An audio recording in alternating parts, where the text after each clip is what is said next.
우리 지난번에 전국 청약 결과 5년치 전수조사에서 지역별로 가점이 몇 점 정도 돼야 당첨권인지 따져봤었죠. 그 데이터를 또 업데이트했습니다. 24년 연말까지의 결과를 반영한 지코노미에서만 볼 수 있는 청약 전수조사 지금 공개합니다. 끝나면 다운로드 링크 드릴게요. 전국 아파트 청약 커트라인을 지도에 요약하면 이렇습니다. 요즘 추첨제 물량이 더 많은데 가점이 의미 있어? 가점제 당첨자부터 뽑고 추첨을 또 하기 때문에 어쨌든 점수가 높으면 무조건 유리해요. 다 미분양이던데? 아이 참 아닌 것도 있을 거 아니에요. 일단 연도별로 아파트에 청약하는 분들이 얼마나 되는지 보죠. 20년부터 21년은 400만, 300만 막 불타다가 줄어듭니다. 하지만 작년에는 153만 명으로 조금 늘었죠. 그럼 아파트 한 단지마다 평균적으로 몇 명이나 몰리냐? 이게 5,000명 살짝 안 됩니다. 많을 때는 20년 1만 명도 넘었는데 말이죠.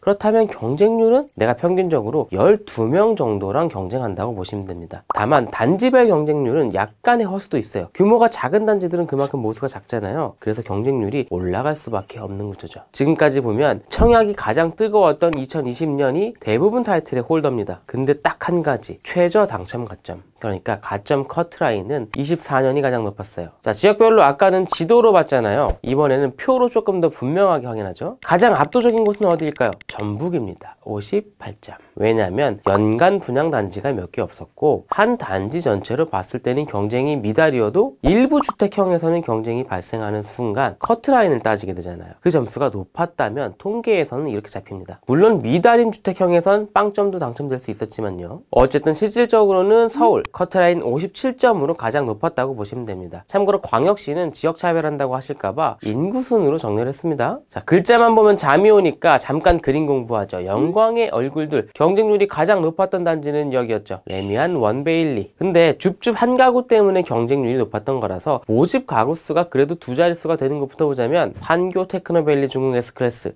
본청약이었습니다. 본명은 금토지구 A3 블록이고 이름대로 판교 테크노밸리가 바로 옆이에요. 가장 많은 분들이 청약한 단지는 지코노미가 사랑하는 도시죠. 동탄 이신도시에서 나왔습니다. 동탄역 대방헬리움 더 시그니처. 이 도시의 조성 과정과 역사는 특집 다큐 동탄 오디세이 참고해주세요. 커트라인이 가장 높았던 곳은 어디냐? 또 여기입니다. 레미안 원베일리 만점 통장 나왔었죠. 근데 한 가구짜리 핵 로또였으니까 또 소거해보자면 실질적 1등은 청담 삼익 재건축 청담 르엘이었습니다. 소형과 중형에서 모두 74점. 참고로 24년 강남 서초 송파 커트라인 평균이 71점이에요. 그나마 가장 낮았던 게 레미안 레벤투스 65점. 자, 강남 3구에서 꼴랑 5개 단지 나왔는데 물량은 200가구도 안 됐어요. 근데 통장은 5만 건 넘게 몰리는 바람에 경쟁률이 극악으로 나왔었죠. 물론 어마어마한 기록은 또 있습니다. 청약 미달 단지의 비율도 가장 높았어요. 1년 동안 310개 단지가 공고를 냈는데 그 중에 40% 가까운 121개 단지가 1대1의 경쟁률도 안 나왔다는 겁니다. 제가 조사한 기간 중에 가장 높은 수준이고요. 세상 망할 것 같던 2022년에서 2023년 그 시기보다 높아요. 인제 라포레, 공주 유구시티 이런 단지들은 아예 한 명도 청약을 안 했습니다. 강남이 모든 걸 가렸을 뿐 사실은 빛과 어둠이 공존하는 한 해였죠. 가점 관련해서 조금 더 얘기해보자면 사실 이런 보고서가 있어요.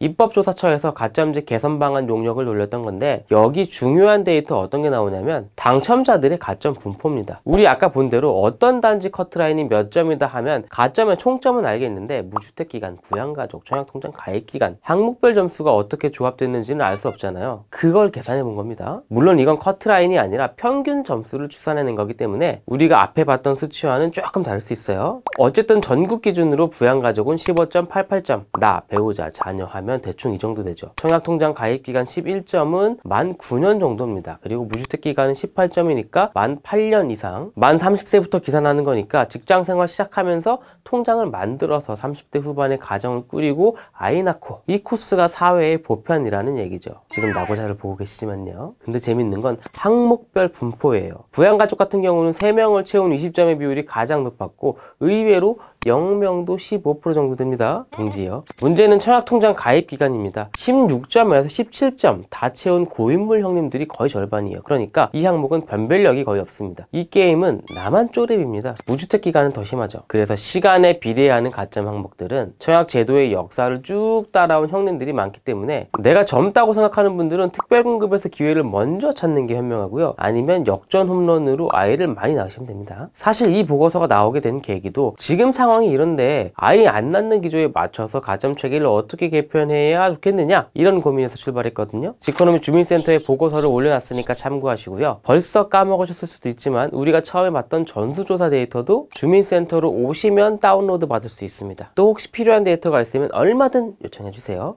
공짜라고는 안 했습니다. 그럼 이만 총총.